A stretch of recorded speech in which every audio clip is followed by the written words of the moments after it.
Yes, Kenya. Tamu sana, tamu sana, tamu sana, yes, tamu sana. Yes.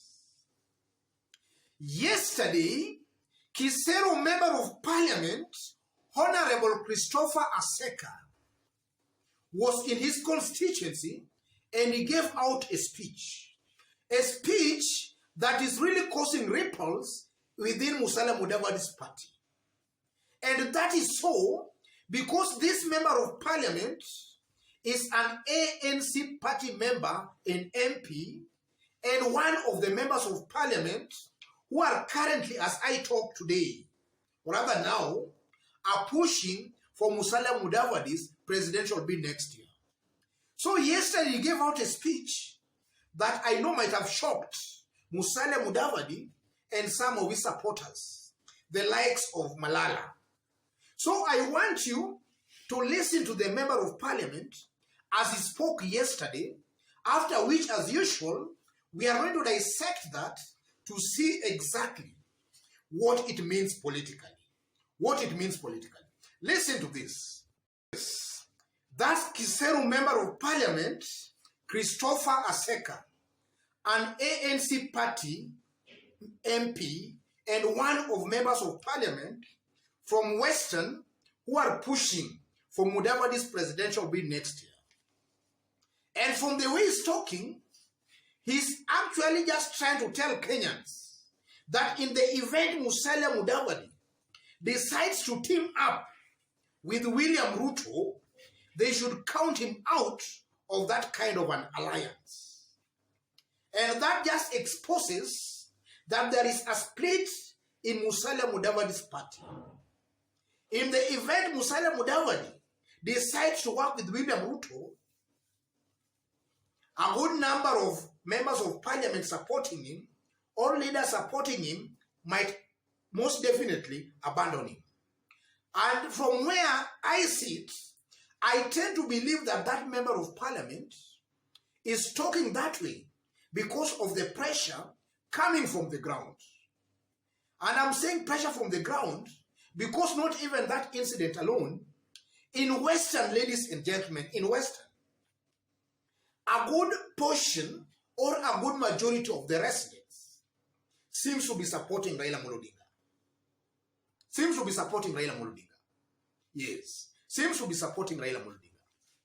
So in this video right now, I want us just to understand and to analyze and dissect.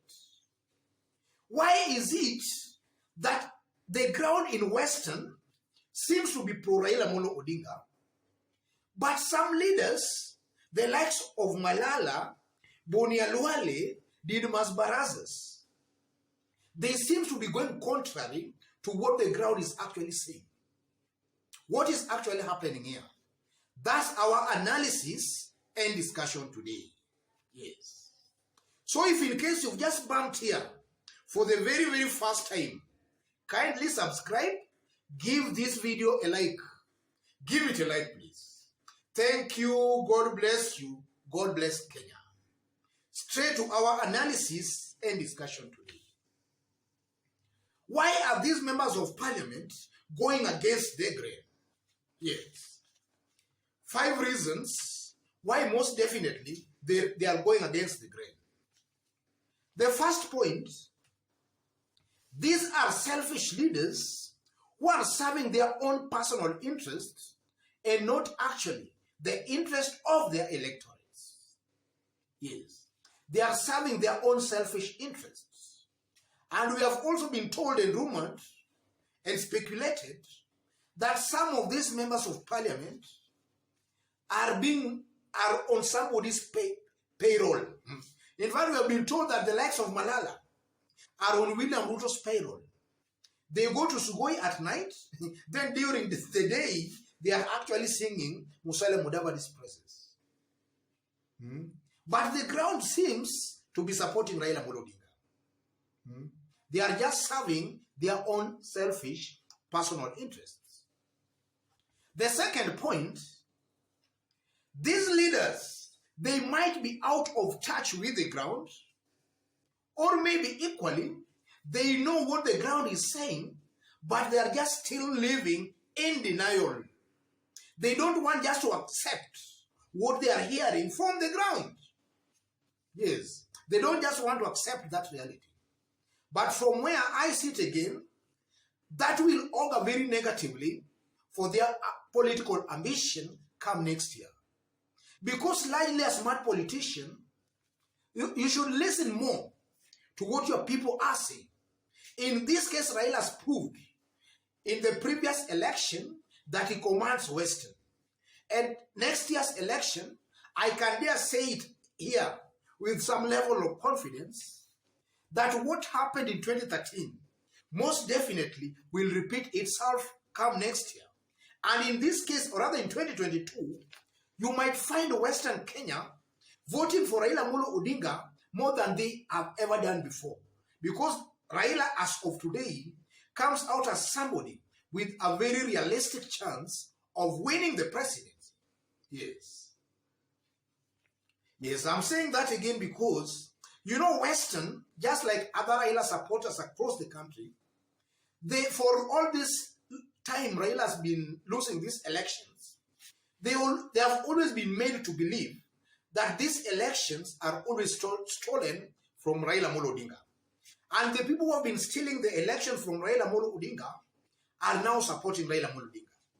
So that to me is sending as clear signals to Raila's support base, Western included, that this time this thing is for Raila Amolo Odinga.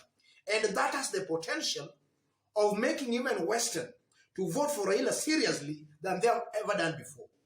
The third point, listening to the likes of Malala speak, the likes of Malala, it seems to appear that they have a personal beef, maybe to settle with in this case, Raila Amolo Odinga. Because the ground, listening to that member of parliament talk, that member of parliament comes from Kakamega, where Malala wants to be the governor, Kisero constituency. And listening to that member of parliament talk, I'm fully convinced that he's talking that way out of pressure from the ground. And you can see he's asking the people the question, then the people are actually answering him back. But this member of parliament is one of those MPs pushing for Mudavadi's presidential bid next year. But you can still find the people telling him that if Mudavadi is not there, then it's Raila Amolo Odinga. And they're making that clear to him. So why is Malala, who wants to be the governor of that area, going contrary to what maybe residents want? He has a personal beef, maybe to settle with Raila Amolo Odinga. And then the fourth point, listening to Western leaders talk, listening to Malala talk, Bunyalwale talk, Didmas Baraza talk, and now Christopher Aseka talk. It just exposes the division in Western Kenya. Leaders from Western are divided. But largely, if you look at the way the people are voting, or rather the masses largely tends to vote towards a specific direction. 70 to 80, they always vote in one specific direction. But the leaders are divided. And the 20 or 30% that has been going the contrary on the opposite direction, I tend to believe they are going the opposite direction as a result of some of these leaders who are divided. Yes. They are actually causing division amongst the people and amongst the masses. Yes. And then finally, around the fifth point, I tend to believe that no strong leader has so far emerged in Western Kenya. No strong leader who can unite the people together and all these leaders together. As of today, Musalia Mudavadi is being fronted as the Luhya topmost leader. But now look at the people surrounding Musalia Mudavadi. Look at Cleophas Malala. It's widely believed, speculated, and also rumored that Cleophas Malala is holding brief for William Ruto. He has been meeting William Ruto at night. And that's Musalia Mudavadi, closest political ally as of today. What does that show?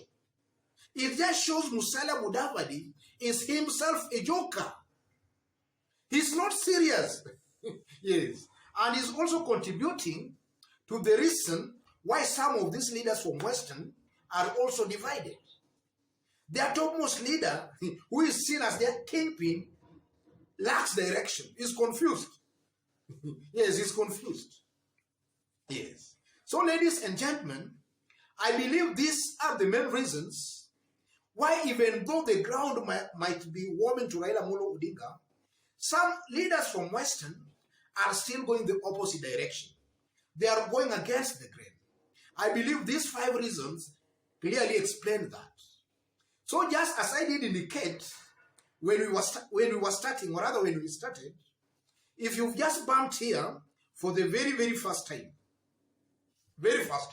and you have not yet subscribed, tap on the subscription button and also on the notification bell. And to those who are watching us outside Kenya for the very, very first time, if you are watching us outside Kenya and you are watching us for the very, very first time, kindly drop a comment, let us know from which part of the globe you are watching us from. And if possible, subscribe and also give this video a like. And to our fans, our subscribers, I'm very, very much grateful and very humbled for the kind of support you are giving me here by constantly giving our videos likes, constantly dropping your comments on a daily basis. God bless you. God bless Kenya. Tamu sana, tamu sana, tamu sana.